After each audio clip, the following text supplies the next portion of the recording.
আজকালকার এই সময়টায় কি হইছে আমি জানি না। বিয়ে হচ্ছে কিন্তু সেই বিয়ে টিকছেই না ম্যাক্সিমাম।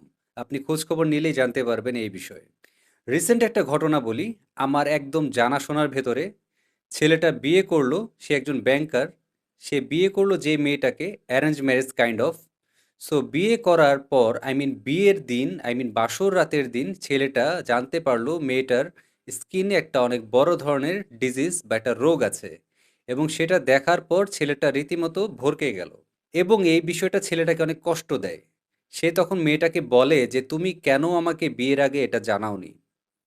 তো মেয়েটা ছেলেটাকে অনেকভাবে কনভিন্স করার চেষ্টা করে, বাট ছেলেটা এখন এই বিষয়টা আর মানবে না। সে এখন আলটিমেটলি ডিভোর্সের দিক চলে গেল।